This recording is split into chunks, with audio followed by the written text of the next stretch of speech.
So you're interested in toning up more than anything else. Now, this is a fantastic goal. I completely understand where you're coming from. Maybe you have lost a lot of weight already and now you're interested in changing the shape of your body a little bit, or maybe you've been okay with the way that your body kind of weighs and the kind of general body weight of where you are right now, but you want to just kind of tone up and just change how it looks a little bit more. Completely understand. This video will take you through what that really means in reality and how the best ways are to actually attain that goal and start changing the way that your body looks and feels so that you're a little bit happy with what you see in the mirror. Now, first of all, what does toning up really mean? Well, there's no actual way that we can achieve tone. That doesn't really exist with the body. But what does exist is changing the composition of your body, changing how your body is composed.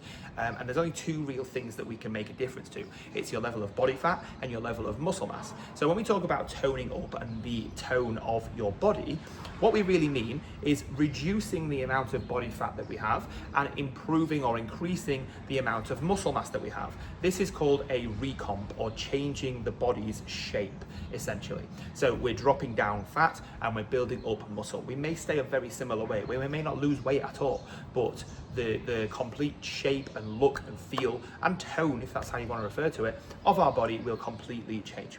So that's what it really means in reality. Now, how do we actually achieve it? How do we attain it? Well, there's three main ways that I think you can start. And this isn't exhaustive. There's other things you can do after this.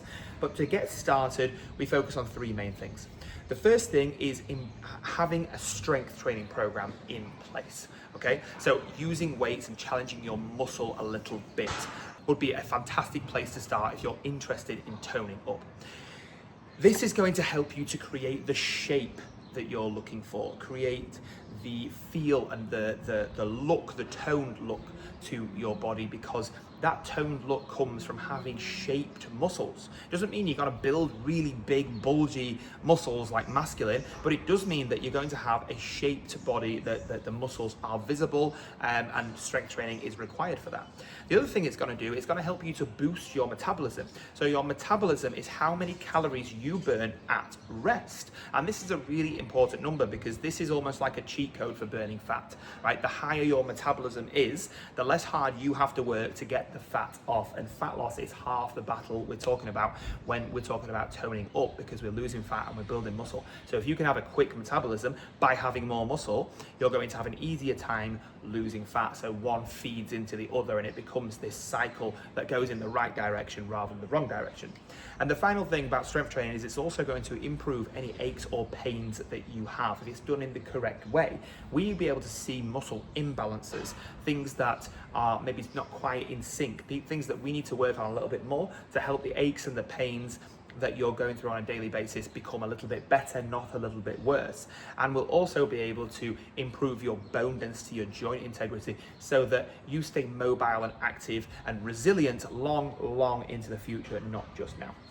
So that's the first thing, is strength training, maybe 2 or 3 hours per week. The second thing is creating a structure to your nutrition. So what do I mean by this? I don't mean obsessing about calories. I don't mean going really extreme on a birdseed diet. I don't mean taking a jab.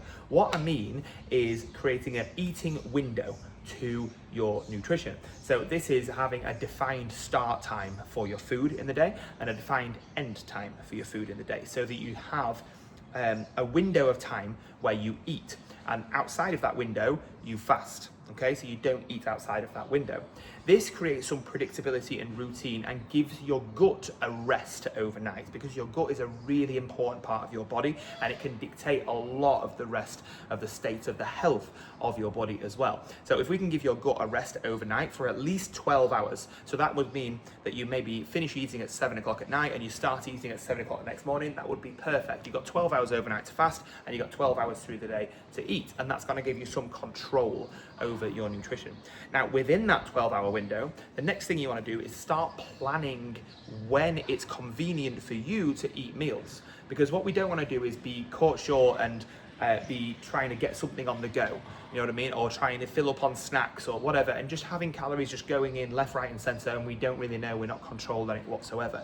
So think about your day, think about your lifestyle, and start planning in when it's convenient for you to eat. So that might be 2 meals a day, it might be 3 meals a day, but you can plan in when in your day is convenient for you to eat. So it might be you'll eat breakfast at 8, you might eat lunch at 12, and you might eat tea at 5. And that fits comfortably within your 12-hour eating window and gives you at least 12 hours to fast, if not a little bit more, but you've got that planned in.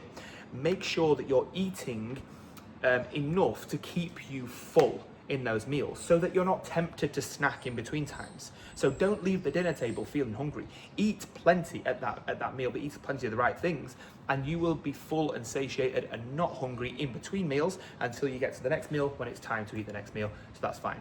The next thing is to put protein, maybe 20 to 40 grams of protein in each and every meal as well, because this is going to feed into everything else that we're trying to do. It's going to help you recover from your strength sessions. It's going to help you to improve the level of muscle mass that you've got in your body, which improves your metabolism, which improves your fat loss, which improves the toning up. So having protein is a really important part because that's responsible for helping your muscles to recover and to grow, which feeds into everything we're trying to do. So you make sure you've got good quality protein, at least 20 to 40 grams in each and every meal that you have. And the hardest one usually is breakfast. If you can nail that one, you're onto a winner.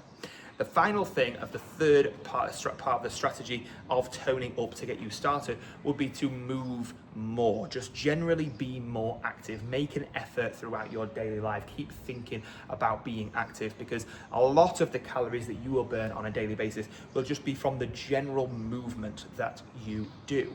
Okay, so the easiest way to measure this is your step count. So if you wear a smartwatch or if you have a device in your pocket that tracks your steps, the first thing I want you to do is to check what step count you've been doing over the last 2, 3, 4 weeks, okay, and take an average of that, of your average step count per day. Now, what this is going to do is just set a standard baseline that you're never going to go below. So if you're averaging, let's say 3,000 steps per day, you never go below that number. That's your baseline. Okay, what I want you to do next is add 10% to that number. So if it's 3,000 per day, you're going to add 300 per day to that number, and that's your goal.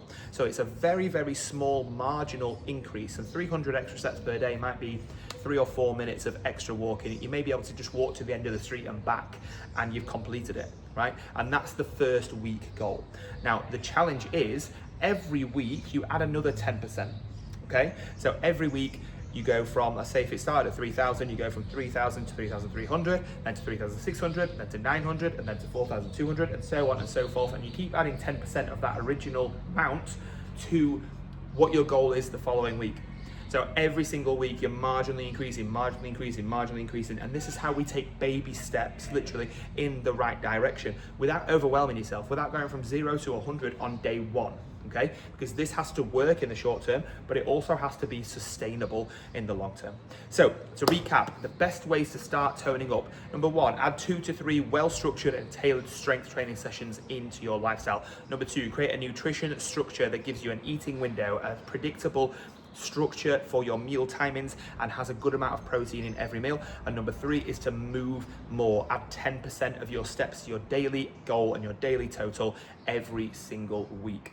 I really hope this helps you get started. If you need help implementing this, we run a private ladies only, over 40s only, small group personal training program just off Wheatley Hall Road in Doncaster. And what we do is we take ladies over the age of 40 who have never done this before, who are really unsure, really nervous, they're beginners, they're not advanced, and we hold their hand and walk them through this process week by week for the first 6 weeks and see how they go from there.